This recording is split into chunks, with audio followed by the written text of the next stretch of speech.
మరొక్కసారి మీ అందరికీ నా హృదయపూర్వక నిండు వందనాలు.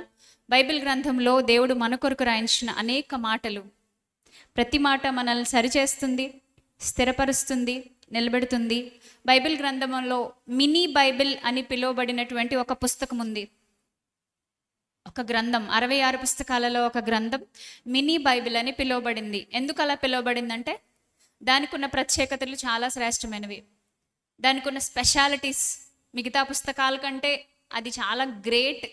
మిగతావన్నీ ఏం కాదని చెప్పట్లేదు, కానీ అది చాలా ప్రత్యేకమైంది. 66 పుస్తకాలు ఎలా అయితే ఉన్నాయో 66 అధ్యాయాలుగా దాన్ని విడగొట్టి దాన్ని ప్రింట్ చేసి కొత్త పాత నిబంధనలు ఏదైతే తీర్పు, శిక్ష, విధి గురించి చెబుతూ, కొత్త నిబంధన ఏదైతే కనికరం, ప్రేమ గురించి చెప్తుందో, అలాగే ఆ గ్రంథం కూడా 2 విషయాలని, 2 పాయింట్స్ని పదే పదే చెప్తుంది. మీరు ఆ గ్రంథం అంతా చదివితే మీకు అర్థమవుతుంది. ఆ గ్రంథం ఏంటో మీకు అర్థమై ఉండాలి, పేరు గుర్తొచ్చి ఉండాలి. ఏంటది చెప్పండి యంగ్స్టర్స్? యెషయా గ్రంథం. Very good. మీ పేరు? నవీనా, సతీష్. నైస్. యెషయా గ్రంథం. ఒకసారి యెషయా గ్రంథానికి వెళ్దామండి. యెషయా గ్రంథము తీయండి. యెషయా గ్రంథము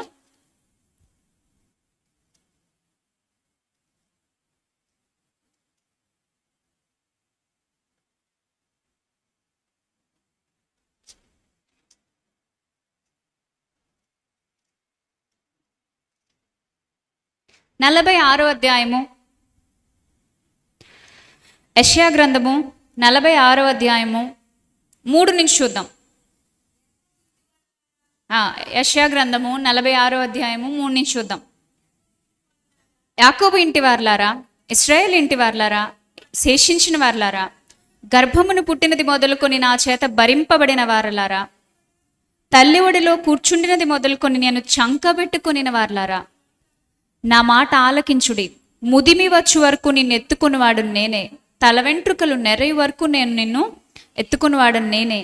నేనే చేసి ఉన్నాను, చంకబెట్టుకునివాడను నేనే, నిన్ను ఎత్తుకొనుచు రక్షించువాడను నేనే, నిన్ను ఎత్తుకొనుచు రక్షించువాడను నేనే. ఇది ఒక అష్యూరెన్స్, ఒక భరోసా, దేవుడిచ్చేటటువంటి ఒక నిశ్చయత, ఒక నీకేం కాదు, నేను ఉన్నాను అని చెప్పేసి, నిన్ను చూసుకుంటాను అని చెప్పి ఆయన ఇచ్చే ఒక గొప్ప మాట. ఇది ఆనాడు జాతి వారికి, ఇశ్రాయేలు జాతి వారికి, ఆ తర్వాత కాలంలో బ్రతికిన వాళ్ళకి, ఫస్ట్ సెంచరీ క్రిస్టియన్స్కి, ఇప్పుడున్న మనకి కూడా ఈ మాట ఎంతో శ్రేష్టంగా మన బలాన్ని ఇచ్చే మాట. ఏం మాట అది? తల్లి ఒడిలో కూర్చుండినది మొదలుకొని చంక పెట్టుకొనిన వారలారా, నా మాట ఆలకించండి. తర్వాత ముదిమి వచ్చే వరకు నిన్ను ఎత్తుకునివాడను నేనే, తల వెంట్రుకలు నెరయి వరకు నిన్ను ఎత్తుకునివాడను నేనే. అంటే ఈ మాట యొక్క భావం, ఎసెన్స్ మనకు అర్థం కావాలి. ఈ మాట యొక్క ఎసెన్స్ ఈరోజు నీకు అర్థమైతే, నువ్వు ఇలాంటి ఆదివారాలు ఎన్ని రోజులు ఇక్కడికి వచ్చి కూర్చున్నా, ప్రతి ఆదివారం ప్రత్యేకమైనదిగానే, అంతెందుకు ప్రతిరోజు, వారంలో 7 రోజులు ప్రతిరోజు ప్రత్యేకమైనదిగానే నువ్వు భావిస్తావు. నిద్రపోయి లేచిన తర్వాత పొద్దున్నే లేచి ఏంటో మళ్ళీ తెల్లారిందా, ఓ సేమ్ థర్స్డే, సేమ్ మండే వచ్చిందిరా బాబు అనుకుని ఏడుపు గుట్టు మొహంతో లేవలేవు నువ్వు. అలా ఎవరు లేస్తారండి? జీవితాన్ని సరిగా అర్థం చేసుకోలేని వాళ్ళు, జీవితం అంటే భారంగా ఫీల్ అవుతున్న వాళ్ళు. నిజమే, చాలామందికి జీవితం కష్టాలనే మిగులుస్తుంది, చాలామందికి జీవితం గుదిబండలాగా ఉంటుంది, చాలామందికి జీవితం అనుకున్నవన్నీ తెచ్చి పెట్టదు. కొంతమంది ఒకటి అనుకుంటే ఉల్టా అవుతుంది జీవితం. కొంతమంది ఆశలు ఎన్నో పెట్టుకుంటారు, కానీ జీవితం అన్నీ ఇవ్వదు అన్నిసార్లు. కానీ ప్రతిరోజు ఉదయిస్తున్న సూర్యుడు, అస్తమిస్తున్న సూర్యుడు, మళ్ళీ వస్తున్నటువంటి రోజు, కొత్తగా మనకు వస్తున్నటువంటి రోజు, మారుతున్న డేట్, ఇవన్నీ మనకు చెప్తున్నాయి ఏంటంటే దెర్ ఈజ్ ఎ హోప్. ఒక ఆశ ఉంది, నీకు ఇంకా నిరీక్షణ ఉంది. ప్రకృతి మనకి నేర్పిస్తుంది, ఆశతో ఎదురుచూడు, నిరీక్షణతో ఎదురుచూడు. అంటే జీవితం అందరికీ ఒక రకంగా ఉండకపోయినప్పటికీ, కష్టాలు, ఇబ్బందులు మనల్ని చాలా చాలా భారంగా, బరువుగా మనల్ని నడిపిస్తున్నప్పటికీ, ఒక ఆలోచన విశ్వాసకు ఉండాల్సిన ఆలోచన, బేసిక్ పాయింట్ అది.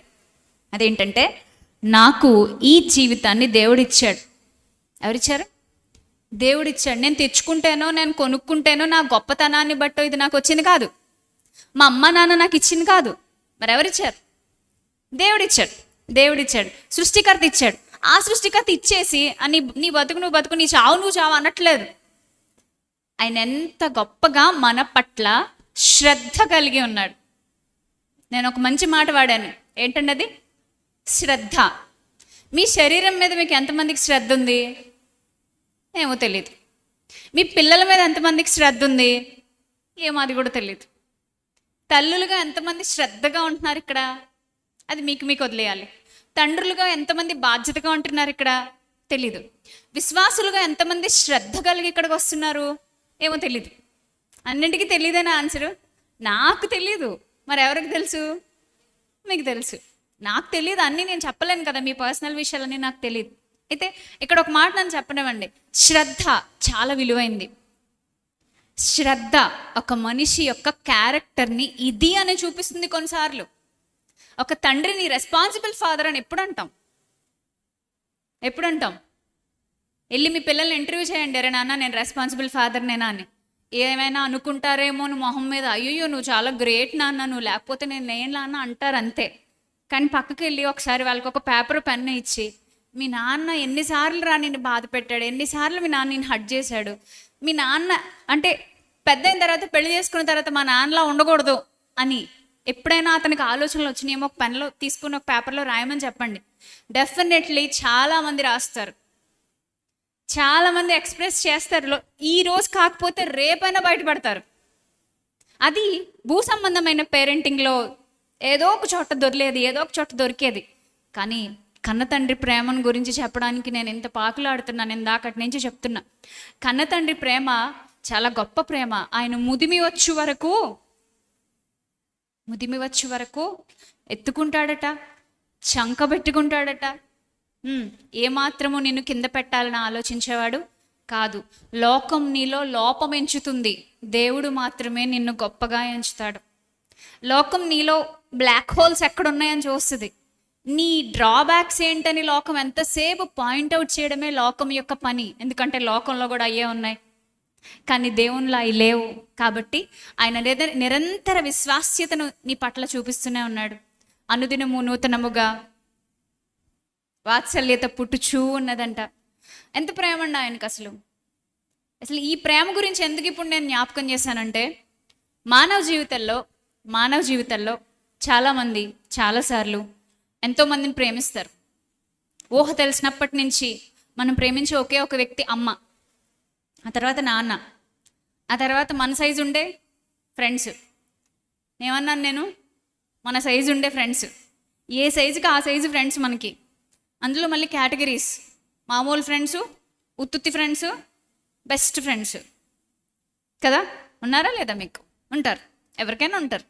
ఈ తర్వాత ఈ 3-4 కేటగిరీలు దాటి కొంతమంది ఎందుకో కొంచెం అడాలసెన్స్ ఏజ్ వచ్చిన తర్వాత, యవ్వన దశ వచ్చిన తర్వాత కొంతమంది మీద ఫ్రెండ్షిప్ కాదు, అంతకు మించి అదేంటో చెప్పలేరు, ఆ ఫీలింగ్ ఎక్స్ప్రెస్ చేయలేరు. అది దానికి ఒక భాష లేదు.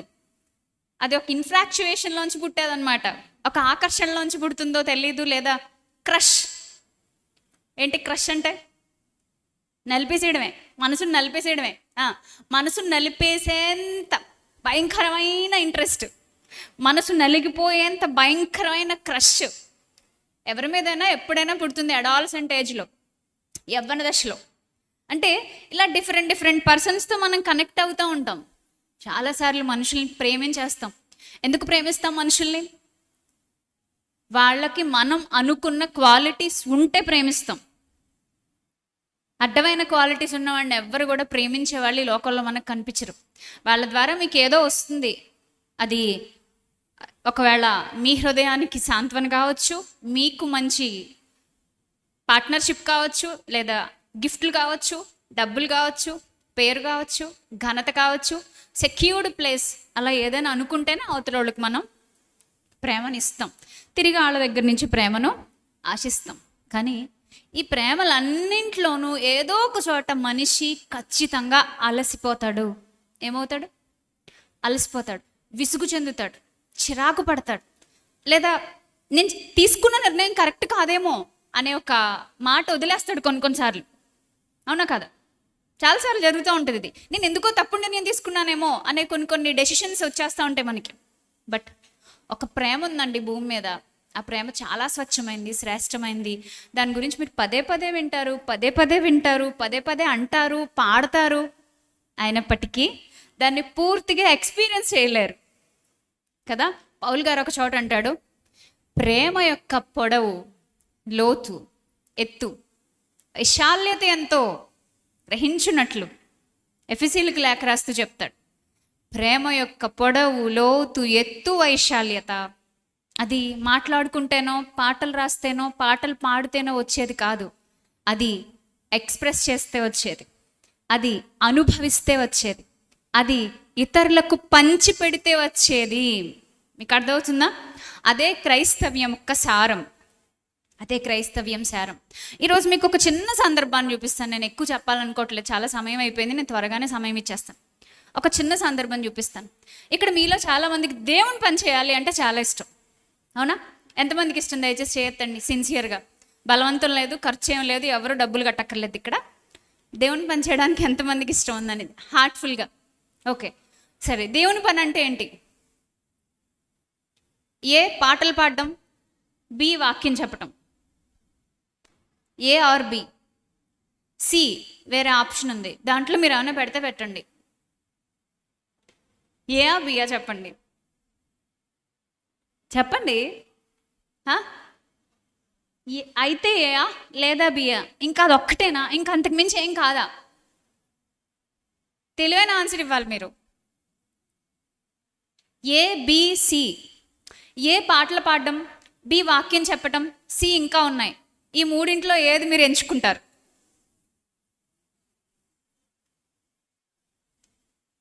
ఏమండి మాట్లాడట్లేదు? ఏకి వెళ్ళేది ఎంతమంది? ఎవరు లేరు. ఓకే. బికి వెళ్ళేది ఎంతమంది? ఎవరు లేరు. ఓకే. సికి వెళ్ళేది? Very good, very good, very good. C చాలా ఉన్నాయి, ఇంకా నానా విధములైన పరిచర్యలు. చాలాసార్లు మనం కొన్ని చట్టాలు వేసుకుని ఇందులో ఉంటేనే దేవుడు పని చేసినట్టు అనుకుంటాం, ఈ ప్లేస్లో ఉంటేనే దేవుడు పనిచేసినట్టు, ఈ సిద్ధాంతంలో ఉంటేనే దేవుడు పనిచేసినట్టు, పలానా వాళ్ళ సిద్ధాంతాన్ని నేను ఒప్పుకుంటేనే దేవుడు పనిచేసినట్టు, లేదా పలానా వాళ్ళతో నేను కలిసి ఉంటేనే దేవుడు పనిచేసినట్టు, లేదంటే నేను కింద కొంతమందిని హ్యాండిల్ చేస్తున్నాను కాదు దేవుడు పనిచేసినట్టు, నేను వాక్యం చెప్తేనే దేవుడు పనిచేసినట్టు, చర్చికి వచ్చి కూర్చుంటేనే దేవుడు పనిచేసినట్టు. నో నో, దేవునికి చాలా చాలా విశాలమైన మనసు ఉన్నట్లే ఆయన ఆలోచనలు కూడా, ఆయన ప్రాజెక్టులు కూడా చాలా విశాలంగా ఉంటాయి. నువ్వు నేను ఇంతకు కూడా సరిపోం ఆయనతో. ఆయన ప్రాజెక్టులు ఎంతో ఎంతో అద్భుతమైన పరిధిలో ఉన్నాయి. ఒక రకంగా చెప్పాలంటే పరిధి లేకుండా కూడా ఉన్నాయి చాలాసార్లు. అలాంటి ప్రేమమైన చేతిలో పడ్డప్పుడు మనం ఆయన పని చేయడం, ఆయన పని చేయడానికి అర్హతను సాధించటం గొప్ప విషయం కదా. ఇక్కడ నేను ఒక ప్రశ్న మళ్ళీ అడుగుతున్నా, దేవుడు పనిచేయడానికి ఏదైనా ఒక అర్హత ఉంటుందా? ఒక క్వాలిఫికేషన్ ఉందా లేదా? భూమి మీద ఏ పని చేయడానికైనా ఒక అర్హత కావాలా వద్దా?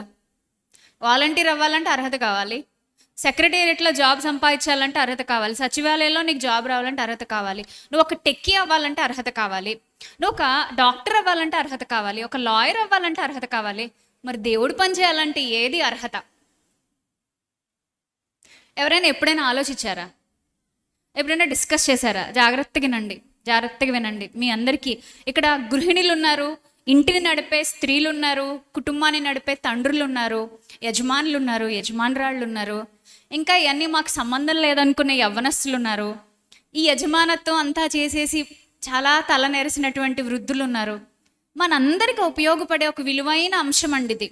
దేవుని పని చేయడానికి అర్హత ఏంటి? ఏ అర్హతను దేవుడు లెక్కిస్తున్నాడు? డిగ్రీలా, చదువులా, పదవులా, అందమా, సామర్థ్యమా, అద్భుతమైన ప్రజ్ఞ, తెలివితేటలా? అలాంటి వాళ్ళు మాత్రమే దేవుడు ఎన్నుకుంటాడా? స్పాంటేనియస్గా మాట్లాడడమా? ఇక మాట్లాడాలంటే వీళ్ళు కానీ మొదలెట్టారంటే అమ్మో వీళ్ళ నోటి ముందు ఎవరు ఆగలేరు, అలాంటి వాళ్ళనే దేవుడు ఎన్నుకుంటాడు. అదే దేవుని పనికి అర్హత. లేదంటే బోళ్ళని డబ్బులు ఉండడమా? జనాలను వెనకాల తిప్పుకోవడమా? జనబలం, ధనబలం, ఏ బలం అండి దేవుని పనిచేయడానికి మనకు అర్హత? సరే, ఆలోచిస్తున్నారు కదా, మీకు చాలా ఉన్నాయి లోపల, చాలా ఉన్నాయి పాయింట్స్, కానీ ఏ పాయింట్ చెప్దామని మీరు కొంచెం తర్జన పడుతున్నారు కదా. సో మీ అందరికి ఒక చిన్న సందర్భాన్ని నేను చూపిస్తాను. ఓకే, డిస్టర్బ్ అవ్వకండి, కూర్చోండి ప్రశాంతంగా. ఓకే, ఒక సందర్భానికి వెళ్దాం మనం. యేసుక్రీస్తు ప్రభువారు శిష్యులతో మాట్లాడే విధానం మీరు గమనిస్తే, ఆయన నిజమైన బోధకుడు, నిజమైన నాయకుడు, అద్భుతమైన దేవుడుగా మనకు కనిపిస్తాడు యేసుక్రీస్తు. ఒక టీచర్ శిష్యులతో ఎలా ఉండాలో, ఒక నాయకుడు కిందున్న వాళ్ళని ఎలా హ్యాండిల్ చేసుకోవాలో, నిజమైన లీడర్షిప్ క్వాలిటీస్ అన్నీ కూడా అద్భుతంగా కనిపించే ఒక వ్యక్తి, ఒక మహాశక్తి యేసుక్రీస్తు ప్రభువారు. ఆయన ఎవరితో ఎప్పుడు మాట్లాడినా మీరు ఆ సంభాషణ నోట్ చేసుకోండి. ఎన్ని సంభాషణలు ఉన్నాయో బైబిల్లో. మీకు ఒక చిన్న టాస్క్, ఆయన ఎన్నిసార్లు ఎంతమందితో మాట్లాడినట్టుగా రికార్డెడ్ అయి ఉంది. రికార్డెడ్ ప్రతి సంభాషణ మీరు ఒకసారి ఒక చోట రాయగలిగితే, సంభాషణ అంటున్నాను నేను, సంభాషణ, కాన్వర్జేషన్, ప్రతి సంభాషణ మీరు రాయగలిగితే ఒక్కొక్క సంభాషణలో నుంచి ఒక్కొక్క అద్భుతమైన పాయింట్ మనం నేర్చుకోవచ్చు. ఇది ఒక కొత్తగా నేర్చుకునే ఒక ప్యాటర్న్ అనమాట. ఆయన మాట్లాడుతున్నాడు, ఆయన మాట అంత శక్తివంతమైంది. ఆయన మాట్లాడుతున్నాడంటే అద్భుతాలు జరిగాయి అక్కడ. ఆయన మాట్లాడుతున్నాడంటే లాంగ్ రన్లో గొప్ప విత్తనాలు మిగతా వాళ్ళ హృదయాల్లో పడిపోయాయి. ఆయన మాట్లాడుతున్నాడంటే క్రియ జరగక మానలేదు. ఆయన మాట వెళ్ళి వృధాగా మళ్ళీ వెనకకు తిరిగి వచ్చేది కాదు. దయచేసి పక్కన జంటలుగా కూర్చున్న వాళ్ళు మాట్లాడుకోకండి. ప్రశాంతంగా కొద్ది నిమిషాలు మాత్రం వినండి దేవుని మాటలు మీకు వచ్చేటప్పుడు. ఓకే, సరే. దేవుని యొక్క యేసుక్రీస్తు ప్రభువారు శిష్యుల్ని ఆయన ట్రీట్ చేసిన విధానం కానీ, వ్యక్తుల్ని ట్రీట్ చేసిన విధానం కానీ, మనుషులతో ఆయన ప్రవర్తించిన తీరు కానీ నీకు నాకు ఎలా ప్రవర్తించాలో తప్పనిసరిగా నేర్పిస్తుంది. అవునా కదా? చాలాసార్లు ఆ సందర్భాలను బట్టి నేను చాలా నేర్చుకున్నానండి. ఈయన ఇంత చక్కగా మాట్లాడారు కదా, నేను ఆయన్ని ఫాలో అవుతూ, ఆయన బిడ్డనని చెప్పుకుంటూ నేను ఎలా మాట్లాడాలి అని నాకు అనిపించింది అని ఎవరికైనా అలాంటి కథలకు వచ్చిందా? నా మాట చాలాసార్లు ఇతరులను కొట్టినట్టు ఉంటుందండి, లేదా నా మాట చాలాసార్లు మరీ డౌన్ అయిపోయినట్టు ఉంటుందండి. బట్ యేసుక్రీస్తు ప్రభు వారి యొక్క వెర్షన్స్, షేడ్స్ నాకు చాలా బలాన్ని ఇచ్చాయి అని చెప్పిన వాళ్ళు నాతో చాలామంది ఉన్నారు. కేవలం ఈ సందర్భాలు చదివితే. ఒక బైబిల్ పండితుడు అంటాడు, నీ మాట ప్రతిసారి ఇతరుల మీదకు విసిరే ఒక రాయి ముక్కలాగా ఉండొద్దు, ఇతరుల మీదకు విసిరే ఒక రొట్టె ముక్కలాగా ఉండని అంటాడు. రెండింటికి తేడా ఉందా లేదా? నీ మాట ప్రతిసారి రాయిలాగా అవతల వాళ్ళని కొట్టకూడదు. నీ మాట ఎక్కువ సార్లు అవతల వాళ్ళకి ఆకలి తీర్చాలి, ఆదరించాలి, లేదంటే ఊరటనివ్వాలి, సొమ్మసిల్లిన వారిని ఊరడించే మాటలు. అలాంటివి యేసుక్రీస్తు ప్రభువారి నుంచి చాలా కుప్పలు తెప్పలు నేర్చుకోవచ్చు. అయితే ఒకరోజు ఏమైందంటే, ఆయన సిలువ మరణం జరిగింది, పునరుత్థానం జరిగింది. ఆ తర్వాత ఒక భక్తునితో మాట్లాడుతున్నాడు, ఒక శిష్యునితో మాట్లాడుతున్నాడు కూర్చోబెట్టుకొని. పేతురు, అపోస్తులైన పేతురుని కూర్చోబెట్టుకుని మాట్లాడుతున్నారు. యోహాను సువార్త చివరి అధ్యాయం, దయచేసి అందరూ రండి అక్కడికి. యోహాను సువార్త చివరి అధ్యాయం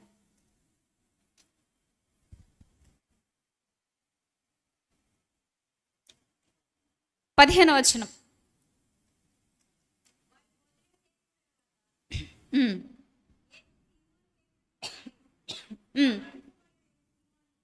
వారు భోజనం చేశారట.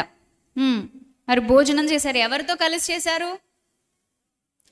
పునరుత్థానుడైన ప్రభుతో కలిసి చేశారు. గుర్తుపెట్టుకోండి, పునరుత్థానుడైన ప్రభుతో కలిసి భోజనం చేసి, వారు భోజనం చేసిన తర్వాత సీమోను పేతురుని చూసి, యోహాను కుమారుడైన సీమోను, వీరికంటే నువ్వు నన్ను ఎక్కువగా ప్రేమిస్తున్నావా అని అడిగాడు. అతడు ఏమన్నాడు? అవును ప్రభా అన్నాడు. నేను నిన్ను ప్రేమించుచును. జాగ్రత్తగా వినండి. ప్రభు అడిగాడు, పేతురు సమాధానం చెప్పాడు. ఓకే, పేతురు చెప్పగానే ప్రభుకి అర్థమైందా లేదా? పేతురు భాష ప్రభుకి తెలుసు కదా. పేతుర్ని సైమన్ అని పిలుస్తున్నాడు. ఇక్కడ పేతురు అని పిలవట్లేదు, సైమన్ అని పిలుస్తున్నాడు. అంటే వారి ప్రాంతీయ భాషలో తను చిన్నప్పటి నుంచి పెరిగిన ప్రాంతంలో ఏ పేరుతో అయితే ఆయన పిలువబడ్డాడో, ఏ పేరు అయితే ఆయన కుటుంబ వంశావళి క్రమంలో ఆయనకి లభించిందో ఆ పేరుతోనే ప్రభు పిలుస్తున్నాడు. పిలిచి, నువ్వు నన్ను ప్రేమిస్తున్నావా Peter? Simon do you love me అని అడిగాడు. వెంటనే ఏమని చెప్పేశాడు ఆయన? ఎస్, ఐ లవ్ యూ అన్నాడు. ఇప్పుడు ఒక్కసారి ఐ లవ్ యూ చెప్తే ప్రభువుకి అర్థం కాదా అండి? అదే భాషలో చెప్తున్నాడు, దగ్గరగానే ఉన్నాడు, చెవులు కూడా బాగానే పనిచేస్తున్నాయి, వినబడుతున్నాయి. ఇంకొంచెం లోతుగా చెప్పనా నేను? ఒకవేళ హృదయంలో పేతురు ప్రభా ఐ లవ్ యూ అన్నా కూడా వినగలిగేంత పెద్ద మనసుంది ప్రభుకి. నోటితో చెప్పక్కర్లే ఆయనకి. హృదయంలో yes Lord I love you so much అని చెప్పినా కూడా కనిపెట్టేయగలిగినంత పవర్స్ ఉన్నాయి ప్రభు దగ్గర. అవునా? మరి ఎందుకండి రెండోసారి మళ్ళీ అడుగుతున్నాడు? ఏమని అడుగుతున్నాడు? మళ్ళీ వేరే ప్రశ్న అడిగాడా? లేదు. మళ్ళీ ఏమడిగాడు? సేమ్ రిపీట్ చేశాడు. అదే క్వశ్చన్ రిపీట్ చేశాడు. ఏంటా క్వశ్చన్? నీ వెరుగుదు అని ఆయనతో చెప్పాను, యేసు నా గొర్రె పిల్లలను మేపన్నాడు. ఆ తర్వాత 16వ వచనం మరలా, సిమోను నన్ను ప్రేమించున్నావా అని రెండోసారి అతను అడగగాతాడు. అవును ప్రభా, నేను నిన్ను ప్రేమిస్తున్నాను, నీకు తెలుసు కదా అన్నాడు. తర్వాత నా గొర్రెలను ఖాయమని చెప్పాడు. తర్వాత 17 మూడోసారి ఆయన, యోహాన్ కుమారుడు ఆయన సిమోను నన్ను ప్రేమించున్నావా అని అతను అడిగాను. నన్ను ప్రేమించుచున్నావా అని మూడవసారి తను అడిగినందుకు పేతురు వ్యసనపడి, ప్రభువా నీవు సమస్తం ఎరిగిన వాడవు, నిన్ను ప్రేమించున్నా అని నీవే ఎరుగుదు అని ఆయనతో చెప్పాను. ఏమై? ఆయన వ్యసనపడి. యాక్చువల్గా 1, 2, 3 సార్లు ఒకటే ఆన్సర్ పేతురు ఇచ్చినట్టు ఇక్కడ మనకి రికార్డెడ్గా చూస్తాం. కానీ వ్యసన పడ్డాడు అనే సంగతి మాత్రం ఎవరు కనిపెట్టారు? ప్రభు కనిపెట్టాడు. ఆయన వ్యసనపడి ఆన్సర్ ఇవ్వలేదు, చిరాగ్గా ఆన్సర్ ఇవ్వలేదు. మూడోసారి 2 సార్లు ఎలాగిచ్చాడో మూడోసారి అవే పదాలు వాడాడు. బట్ వ్యసన పడ్డాడని మాత్రం కనిపెట్టింది ఎవరండి? నీ హృదయం లోపల పరిస్థితి ఎలా ఉందో ప్రభువుకి తెలుసు. ఎట్ ఎనీ టైం నీ హృదయాన్ని ఖచ్చితంగా ట్యూన్ చేయగలిగిన అద్భుతకరుడు నీ రక్షకుడు, నా రక్షకుడు. సో ఆయన మాట్లాడుతూ కిందకంటాడు, ప్రభా ఈ సమస్తం ఎరిగిన వాడు నిన్ను ప్రేమించుచున్నానని నీవే ఎరుగుదువని ఆయనతో చెప్పని యేసు నా గొర్రెలను మేపు అని తన యవ్వన దశలో ఉన్న పరిస్థితి, తను ముసలోడైపోయిన తర్వాత ఎలా ఉంటుందో చెప్తున్నాడు అనమాట. ఇక్కడ ఒక బ్యూటిఫుల్ థింగ్ ఇక్కడ ఉన్న వాళ్ళందరికీ నేను చెప్పాలనుకుంటున్నాను.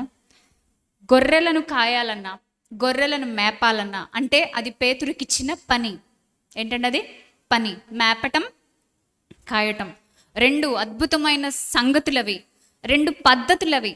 సంఘంలో మేపడము జరగాలి, సంఘంలో కాయడము జరగాలి. ఈ 2 జరగాలి ఖచ్చితంగా. ఒక సంఘ పెద్దగా ఉండబోతున్న పేతురుకి, అప్పటికి ఇంకా సంఘ పెద్ద అవ్వలేదు ఆయన. సంఘ పెద్దగా ఉండబోతున్న పేతురుకి భవిష్యత్తును ముందే చూసిన ప్రభు చెప్తున్నాడు ఈ మాట, నువ్వు నన్ను ప్రేమిస్తేనే నువ్వు కాయగలవు, ప్రేమిస్తేనే మేపగలవు. ఏంటండి? ప్రేమిస్తేనే కాయగలవు, ప్రేమిస్తేనే మేపగలవు. సో దేవుని పని చెయ్యాలంటే మనందరికి ఉండాల్సిన గొప్ప అర్హత, గొప్ప క్వాలిఫికేషన్ ఏంటో తెలుసా? దేవునిని ప్రేమించటం, దేవునిని ప్రేమించటం. కొరింథీయులకు రాసిన పత్రికలో ఒక అద్భుతమైన మాట. కొరింథీయులకు రాసిన పత్రిక, మొదటి పత్రిక 8వ అధ్యాయము. కొరింథీయులకు పౌలు గారు రాసిన పత్రిక 8వ అధ్యాయము 3వ వచనము.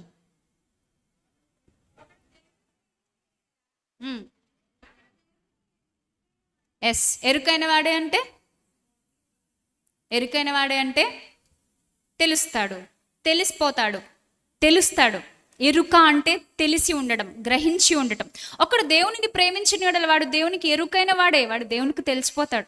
నువ్వు దేవుణ్ణి ప్రేమిస్తున్నావు అని కొన్నిసార్లు నీ సంఘంలో తెలుస్తుంది. ఎలాగనుకుంటున్నావు? నువ్వు ఇచ్చే కానుకను బట్టి. అవునా కదా? నువ్వు దేవుణ్ణి ప్రేమిస్తున్నావు అని కొన్నిసార్లు నీ సంఘంలో ఎలా తెలుస్తుంది తెలుసా? నువ్వు నలుగురు మధ్య తిరిగి ఇచ్చే అని చెప్పి అందరికి ఆర్డర్లు ఇస్తావు కదా, పని మొత్తం నేనే చేసేసాను అన్నట్టు. ఆ అథారిటేటివ్ మెంటాలిటీని బట్టి కూడా వా దేవుడు అంటే ఎంత ప్రేమ అండి, భలే చేస్తున్నాడండి ఈయన పని అనుకుంటారు. ఎవరు? దేవుడు కాదు. ఎవరు? మనుషులు. నువ్వు ఇచ్చే కానుక పెద్ద కవర్లో పెట్టి వాళ్ళకి వీళ్ళకి ఇవ్వకుండా, లేదా కానుకల కవర్లో వేయకుండా డైరెక్ట్ సేవకుడికే కనబడాలి అన్నట్టు వెళ్ళి ఇచ్చేవాళ్ళు ఉంటారు కొంతమంది. మా పేరు రాశారండి, పేరు చదవకపోతే ఫీల్ అవుతుంటారు ఇంకొంతమంది. అంటే ఇదంతా ఏంటి అసలు? ఇది మనుషులకి నేను దేవుణ్ణి ప్రేమిస్తున్నానని కనబరుచుకోవాలి అనే ఒక లక్షణం కావచ్చు, కొంతమందిలో ఉండొచ్చు. అయితే నువ్వు దేవుణ్ణి ప్రేమిస్తున్నప్పుడు నువ్వు మనుషులకు కనబడడానికంటే ముందు ఎవరికి కనబడతావు? దేవునికి ఎరుకైన వాడే. ఇక్కడున్న మిమ్మల్ని అడుగుతున్నా, మీరు ఎరుకైన వాళ్ళ? దేవునికి తెలిసిపోతున్నారా? మీరు దేవుని దగ్గరికి వెళ్తున్నారా? మీరు దేవునికి తెలుస్తుందా మీరు ఆయన్ని ప్రేమిస్తున్నారని? ఆయన ప్రేమించడానికి ఒకే ఒక లక్షణం చాలు, అది ఉంటే మీరు దేవుని పని చేయొచ్చు. దేవుని పని చేయడానికి నాకు అది కావాలా, ఇది కావాలా, అలా ఉండాలి, ఇంక అంటే అంత కాంప్లికేటెడ్గా మనుషులు నలగొట్టుకోవద్దు. దేవుని పని చేయాలి అన్నప్పుడు ఒకే ఒక విలువైన లక్షణం, అదేమండి? ఆయనను ప్రేమించటం. ఆయనను ప్రేమించటం. ఇక్కడ చాలా పనులు జరుగుతూ ఉంటాయి, లేదా ప్రతి మినిస్ట్రీలోనూ, ప్రపంచవ్యాప్తంగా ఉన్న క్రైస్తవ్యంలోనూ ఏ ఫ్యాక్టర్ నడిపిస్తుంది తెలుసా? చాలామంది పని చేస్తారు, దేవుని పని అంటూ చేస్తారు, అక్కడికి వచ్చి కనీసం వాళ్ళు టైం కూడా లెక్క చూసుకోరు. వాళ్ళు కనీసం మాకు బయటికి వెళ్తే చాలా డబ్బులు వస్తాయి కదా, మేము ఇక్కడున్నామేంటి అనే ఒక ఆలోచన వాళ్ళకి పని చేయదు.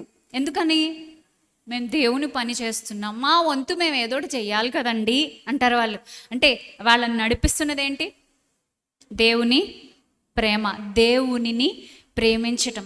అయితే దేవునిని ప్రేమిస్తూ ఒక్కసారి మనం పనిలోకి ఎంటర్ అయ్యామంటే ప్రేమించటంలో మనం ఇంకా ఇంకా ఇంకా ఇంకా ప్రేమ యొక్క పొడవు, లోతు, ఎత్తు, వైశాల్యత ఎంతో తెలుసుకుంటే ఎదిగిపోతాం.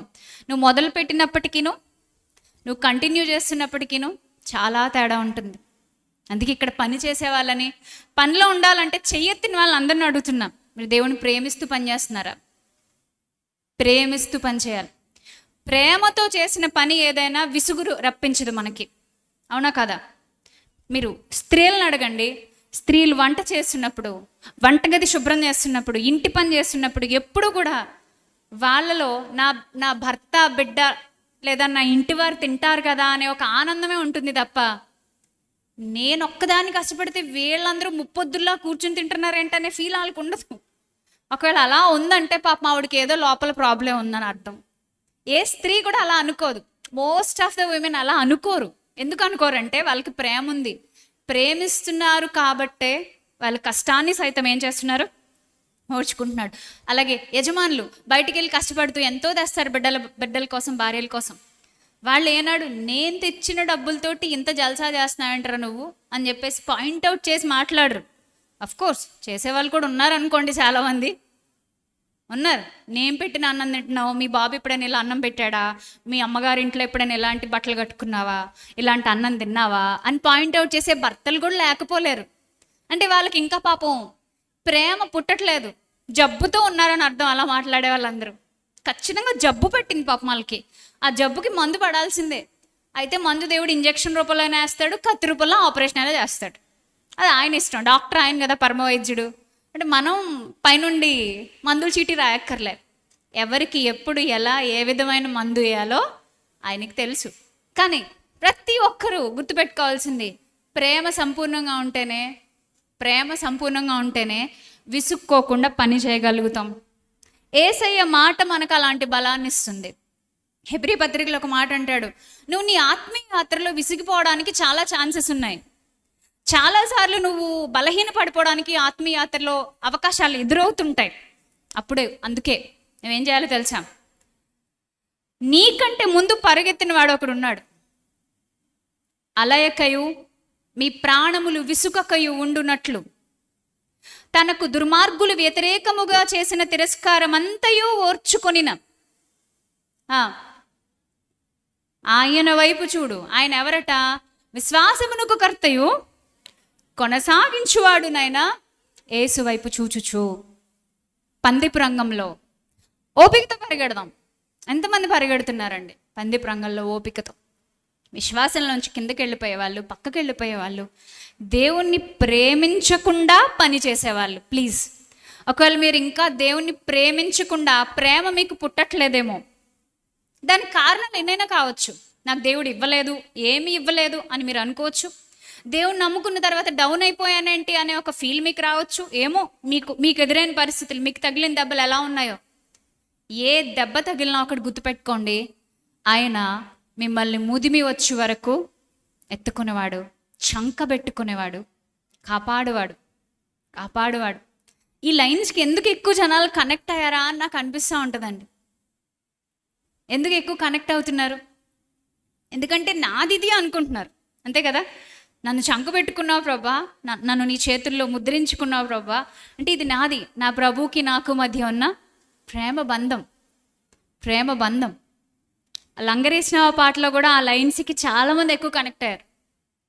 అలలను అదిమి పట్టి అలజడి అనగగొట్టి తీరం చేరేదాకా నావలోన అడుగు పెట్టి కలవరమిడిచి పెట్టి కలతను తరిమి కొట్టి ఊపిరి ఆగేదాకా ప్రేమతోనే చంకబెట్టి.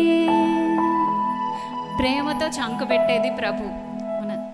మన ఊపిరి ఆగిపోయే వరకు ఆయన ప్రేమతో చంకబెట్టి నడిపిస్తున్నాడు, అవకాశాలు కల్పిస్తున్నాడు.